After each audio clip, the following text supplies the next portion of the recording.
So friends, first question is for forward incline, that is veins having exit angle greater than 90 degree. Which of the following curves holds good? Friends, इसमें एक diagram दिया हुआ है इस तरह का diagram दिया हुआ है। ये 3 ABCD है और ये हेड और डिस्चार्ज के बीच है, तो ये एंगल है बीटा।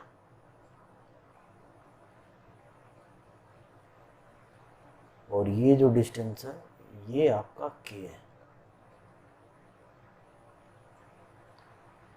तो फ्रेंड्स, इसमें पूछा रहा है आपका कि ये जो ABC जो 3 फॉरवर्ड, ये जो फॉरवर्ड इंक्लाइंड लाइन है जो कि शो कर रहा है वेन्स का एग्जिट एंगल जो कि ग्रेटर देन 90 डिग्री है।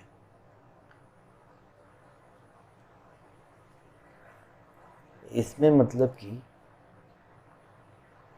इस तरह का क्वेश्चन दिया हुआ है, इसमें आपको पता करना है कि कौन सा वो इसमें इंक्लाइंड लाइन है फॉरवर्ड जो वेन का एग्जिट एंगल है ग्रेटर देन 90 डिग्री है। तो दैट इज ए।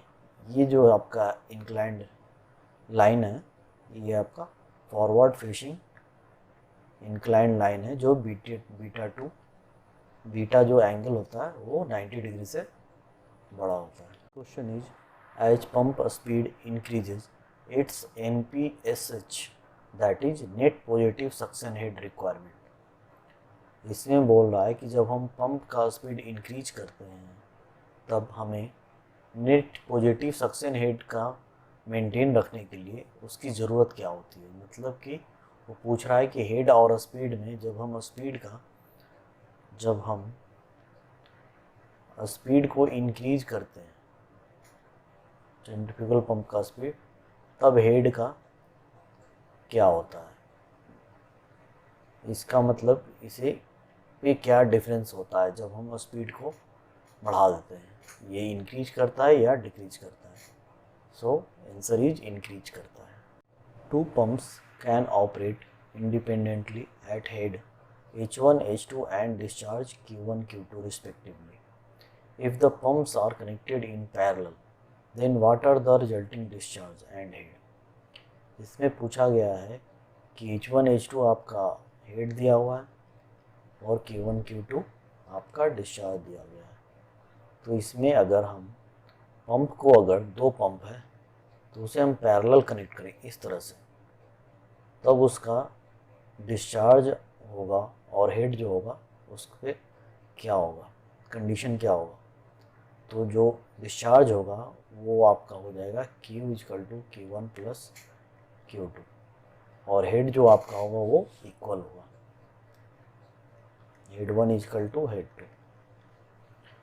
अब अगर यही चीज़ सीरीज में दिया रहा है, जब 2 पंप सीरीज किस तरह से होते हैं, ये पंप अगर ऐसा है तो दूसरा भी ऐसा होगा, मतलब इस तरह ज्वाइंट ये बीच में है, तब ये सीरीज में आपके हैं। तब उसमें क्या कंडीशन होता है, उसमें आपका जो डिस्चार्ज होगा ये Q होगा, जो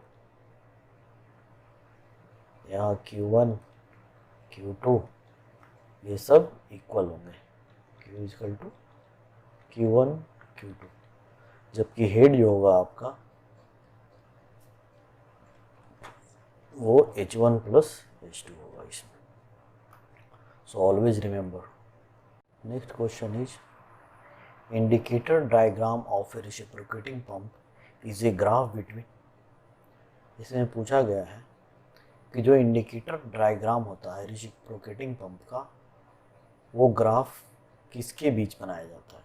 वो graph pressure in cylinder versus swept volume versus swept volume के बीच बनाया जाता है। प्रेशर एंड स्वेप्ट वॉल्यूम के बीच में इंडिकेटर डायग्राम बनाया जाता है। Head developed by A centrifugal pump depends on what, जो हेड होता है एच सेंट्रीफ्यूगल पंप का, वो किस पे डिपेंड करता है, तो that is impeller diameter and speed पे, that is impeller diameter, that is D, and speed. ये वैसे भी head equal to D square and N square होता है। Head is directly proportional to diameter square and speed square. तो इस question में पूछा गया है कि हेड जो सेंट्रीफ्यूगल पंप का जो हेड है वो किस पे डिपेंडेबल है, तो वो इम्पेलर डायमीटर और स्पीड दोनों के डायरेक्टली प्रोपोर्शनल है। और इसमें हेड का जो फार्मूला होता है H M equal to V W two U two by G, where u2 is equal to pi d2 n by 60. Which phenomenon will occur when the value at the discharge end of a pipe connected to a reservoir is suddenly closed? इसमें पूछ रहा है कि what happen या क्या phenomena होगा, मतलब जब हम which phenomena को when the value at the discharge, अगर हम इस डिस्चार्ज एंड को क्लोज कर दें, सडनली क्लोज कर दें, तो ये क्या होगा, हैमरिंग, ये वाटर जो होगा ये हैमरिंग की तरह, हथौड़े की तरह इस पर पड़ेगा, simple. Next question is hydraulic RAM is a device used, means hydraulic RAM जो है वो डिवाइस क्यों यूज होता है या फिर कहाँ यूज होता है। इसका सिंपल एग्जांपल है फ्रेंड्स, अपने बाथरूम में जब हम लोग झरना के नीचे नहाते हैं तब वो हाइड्रोलिक रैम की वजह से वाटर झरने से निकलता है। तो सिंपली हम लोग हाइड्रोलिक रैम को क्यों यूज करते हैं, तो हम लोग उसे beat water and lift it, मतलब कि जहाँ से वाटर निकल रहा है, हाइड्रोलिक हेड जहाँ से मेन सोर्स है, वहाँ से उसका जो प्रेशर है और उसका फ्लो रेट जो है उससे हम लोग हायर लेवल पे ले जाते हैं, क्योंकि बाथरूम का जो झरना होता है उसमें हम लोग वो ऊपर से पानी गिरता है, जबकि जो नल होता है बाथरूम में नीचे का छोटा वाला वो नीचे होता है। तो वाटर को ऊपर जाने के लिए एक डिवाइस की ज़रूरत पड़ती है जो कि है हाइड्रोलिक रैम। इसकी वजह से वो प्रेशर, हाई प्रेशर उसको लगाना पड़ता है और उसका फ्लो रेट थोड़ा कम हो जाता है। आप लोग नोटिस किए होंगे कि बाथरूम का जो नीचे का नल है उसका फ्लो रेट बहुत ज़्यादा होता है कंपेयर टू झरना से जो पानी गिरता है। तो due to the hydraulic ram हम लोग इस डिवाइस की वजह से हम लोग वाटर को हायर हाइड्रोलिक हेड और लोअर फ्लो रेट में कन्वर्ट करते हैं। Okay, thank you.